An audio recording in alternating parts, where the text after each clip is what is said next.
Hello, my name is Otoma Edje. Welcome to Image Bearers. This is the third season, episode 11. I'm so excited today to have on the program Joy Nuelle. Hi, Joy. Hello, thank you so much for having me.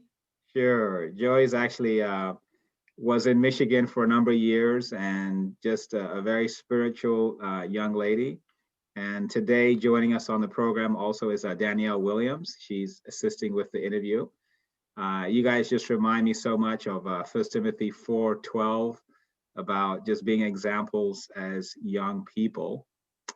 Today, we're going to talk about something that's, I think, a very serious topic, which is racism in society.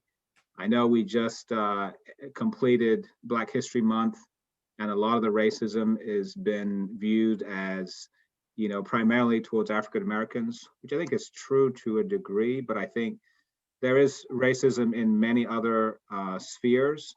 And the one we want to talk about today is racism towards Asian community. So I know when Joy was living in Seattle last summer, she had a pretty horrific experience as far as racism. So I guess just as we start out, can you share about that experience, Joy? What happened? What was going on? Yes, for sure. Yeah, so last summer I was living alone for an internship, and I was in Seattle, and it was a Saturday morning. I was going to walk to the public market to meet a friend, and I lived probably like maybe 10 blocks away, if that. And I decided to walk there because, it's there weren't as many buses, it's coronavirus as well. And a lot of the businesses were closed and like downtown. And so I was like, oh, I'll just walk. And I was actually on the phone with my mother as I was walking, just talking, catching up with her. And then I passed a bus stop, and I remember thinking, oh, let me just take mental note of who's getting off the bus, where they're going, just because as a woman, I think it's very important to be aware of your surroundings and who's where, and to have a rough estimate or memory of that. And so I remember seeing this man get off, and they all kind of went the other direction. So I was like, okay, that's good. And then about a block later, I just felt like, kind of looking behind me, I heard someone, and I turned around and I saw this man, and he was one who had gotten off the bus and was going, he must have turned around and was kind of going my direction now.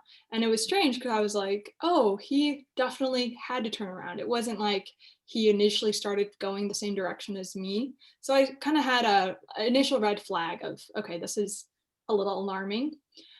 And then he started getting closer to me, and all of a sudden, so I still have my AirPods in, I'm like kind of disconnected from the world, but I all of a sudden hear him start to yell after I looked back. Mm-hmm. And I heard him start to yell things like, hey, you Asian girl, go back to China. And he yelled a lot of other things, but I didn't hear because I had my AirPods in. And I talked to my mom. I said, hey, mom, I have to go. And I just hung up. And I got my mace out of my bag because I did have mace, luckily. So I felt a little bit protected. And then all of a sudden, by the time that all happened, it was like probably not even like 10 seconds, right? He's right behind me. And I turned around, I could see his face very clearly. When you're close enough to see someone's, the skin, the texture on their face. He wasn't wearing a mask as well. And I started running. My heart at this point was beating so fast. He's still yelling, and he's like fast walking / running, jogging a little bit after me. And I just ran for my life. I started running 3 blocks. I ran up 2 blocks west, and then I ran 1 block south because I remembered in my walk previously that week that there was a Starbucks on the corner. And I was like, okay, all these other businesses are closed. No one else is around. There were a couple cars, but no one was actually out and about. So it was just me, and I ran into the Starbucks. And then once I got down into the Starbucks, I was out of breath. I was, a complete mess, and I had my mask on. I'm like crying, and I'm like telling the girls behind the desk, like, there's this man chasing me. And yeah, that's why I'm here, basically. Like, I felt like I had to tell them that, and they just kind of looked at me like they probably couldn't tell what trauma I was experiencing at that moment. There are a couple young women there, And then the man, I look up because it's a Starbucks where it's kind of at the bottom of a hill, Seattle's very hilly. And the man's walking down. I can see him like kind of sauntering down and looking at me through the glass. And I was like, oh my gosh, if he comes in the Starbucks, I'm gonna have to mace him. Like I was like, I have to protect these women and myself. Like I was ready. But I think in that moment, I wasn't ready to really spray him or anything. I was like, I'm just gonna run. I'd rather get away than have to really confront this man. And so he ended up coming down the street, crossing in front of the Starbucks, right in front of the store, and then he walked away. And I remember just standing there. I called my mom back and told her all this, and she was freaking out a little bit. And I was like, I think he's gone. And then he was gone. And I ended up meeting with my friend, and we had a good day, but it was definitely a traumatizing experience. I cried on the phone. And I think I called Danielle later even that day, and we also talked too. And it was great hearing her perspective on also just women as a woman too. And how unsafe that is in the city. But yeah, that's kind of my story. Wow. So sorry to hear that. I do have a question. So I don't know if this is like the first time something like this has happened. I'm sure to this extent, this seems pretty horrific. Yes. But would you say that this is something that you were aware of in terms of the racism to this extent, or was this like just a total surprise to you? I was definitely aware that there were attacks being made on Asians because of coronavirus at the beginning of, I think, the summer. There were a few attacks that I remember reading about, and I hadn't ever, no one expects it's going to happen to me. And so I think for me it was surprising because I'd never experienced something to this extent before, but I wasn't surprised necessarily. I think I was aware that people were really angry towards Asians then, and really did think, go back to China. And even if someone wasn't Chinese, it's very sad. But I think I did know this could happen, but I of course wasn't thinking every time I left my apartment that this was going to happen. Mm-hmm. Wow. Thank you. Yeah. In your experience, it sounds like people are being attacked for looking Asian, even if they're Asian American too. So him saying, go back to China, you grew up here. So just that idea of, if you look a certain way, whether or not that's your actual background and story, people are attacking people.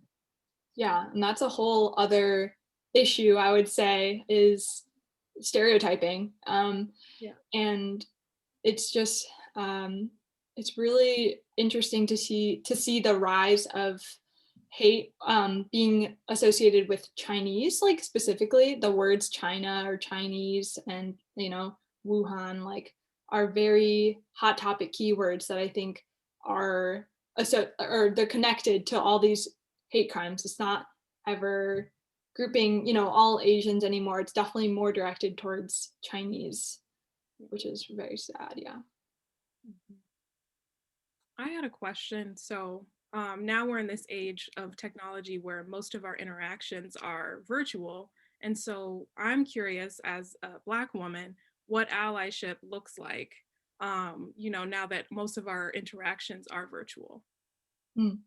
Yeah, I appreciate your humility. I feel like I should be asking you that, because it goes both ways, I think. And I'm sure you could, I'd love to hear your thoughts too, even. I think what I instantly think of is just helping to share and validate others' experiences, which I know you have even done that for me. You've shared with me other people's experiences of racism that I wasn't even aware of, who are Asian. I think the small actions, like I wrote in a blog post earlier that Otoma shared, and I wrote just to call out racism, like, because even small actions, like it could be online, it could be in person, in families. I think this stuff is definitely still going on, even though we're virtual a lot of the time. We're still interacting with people in real life. And yeah, I think also like educating yourself on obviously what's going on with Asians. There's a organization called Stop AAPI Hate. That's a reporting database. It was created at the beginning of the pandemic. And just to add some numbers to this, between March 19th and December 31st of 2020, there were they received 2,808 reports of anti-Asian discrimination, which is interesting because I never reported my incident anywhere. So imagine all the incidents that are going unheard of. Yeah. And so I think digging deeper into those news sources or news stories, I think, and seeing what's going on and being more aware and then just sharing it with other people, I think is like the best way to help be an ally. And yeah, if you have anything you'd like to add too, I'm sure that'd be very helpful. I agree. I remember seeing this TikTok, I feel like last week, where people were making that hashtag Asian Lives Matter. And there was a woman just saying, don't, who was Asian, I believe she was Korean, saying, don't use that hashtag because we have our own hashtags. And I don't know what exactly they are. I've just been reposting whenever I see something related to it on Twitter, Instagram, Facebook, Facebook stories, all these different things. But knowing that educating yourself as far as the proper hashtags and things to use to spread awareness, because there may not be as much information in Asian Lives Matter, but these other hashtags, I think maybe like Stop the Virus is one or something like that, or Stop Racism, or I don't know what the other hashtags are for the Asian community specifically, but I know that there are specific ones, so looking into that. Yeah, I think Stop AAPI Hate might honestly be a hashtag as well. Asian American Pacific Islander is what that AAPI stands for. Yeah. Yeah. And so another question I have is, in those moments where we see things like this happening, what would you want someone to do? Like, how would you want someone to help de-escalate that situation? Do you feel like even the women that were in the Starbucks were helping to de-escalate? Or what would you have wanted to be different? That's a great question. Yeah, it's interesting because I really had no bystanders in person. I think I would have loved it if someone would have been there and said, hey, really loudly, what are you doing? Or, I think it's sometimes better to get to be like from afar and kind of just start like talking loudly or distracting to, distract the person, because it's difficult. You don't necessarily maybe want to get physical with this person who knows what anyone has on them, of course. And I think when it comes to when I was in Starbucks, the girls there were definitely no help or comfort. They were, they're probably also scared because I'm this, masked lady coming in. You can't really see anyone's expressions. And I'm like crying and they just didn't even say anything. I think had they said something like, you're okay, we're gonna protect you in here, that would have meant a lot to me.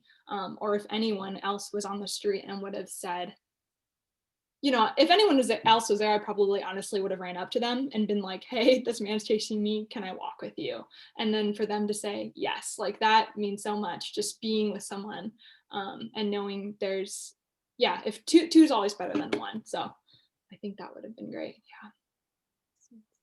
I'm sorry that you didn't see a lot of empathy in that moment, probably because they were freaked out too, like you said. Yeah, I think that one of the things I noticed from your blog post is you really tried to divert it from, don't have pity on me necessarily. It's not about me, but just really bringing awareness to the situation. Mm-hmm. I thought that showed a level of maturity that you're able to kind of step away a little bit and understand that, yes, it was a traumatic thing that you went through, but, not to make you necessarily the only focus of the situation, but to look at it from a broader perspective. What are some things you think the United States needs to do as a whole? I think you had mentioned in your post, when you see something, say something to that effect. What are some other things that you think need to happen? I think normalizing that the virus isn't something that China's like come up with to destroy the world, what is it, debunking the myths that like it's a China virus, and not calling it the China virus is a big thing. Not the Wuhan, not normalizing that, and instead realizing that you know, a lot of us are victims of the coronavirus, but that doesn't mean that it's okay to like hurt any groups of people, any minorities as well. And I think the United States could do a better job at honestly sharing more of the news stories that are going on. I feel like that was half the issue, was Asians were, you know, sharing them on social media, but they were like, how come the news sources aren't talking about this? The big news companies, I think, haven't reported as much about what's been going on. And we've seen some pretty horrific videos coming out of New York. And there have also been a lot of bystanders in some of those videos, which is concerning. And I think educating people, even in school, like what to do, how to be an ally, how to be a responsible bystander, and kind of love your neighbor would be helpful, because I think I've never learned that in school. I've never learned, or you know, you have to study that on your own time. Like, how am I gonna, if I'm in this situation, what am I gonna do, instead of waiting until that day comes. Thank you. Yeah. I know you posted this on your blog post. Can you share what your website or information is so people can kind of read it in more detail? Because I think you also had some videos that were there that people can learn of the specific information you're referring to. Yes, I can definitely give you the links to put on the bottom of this video as well. My blog is simply joyful.squarespace.com, and then you can see the blog post there. But yeah, I'll also link it down below, as well as a couple other resources for sure if you'd like. Okay, thank you. Well, so good to see you, Joy. Thank you. Just really sad that this did happen to you, but appreciate your maturity in the way that you're addressing it. Thank you. Thanks, everyone.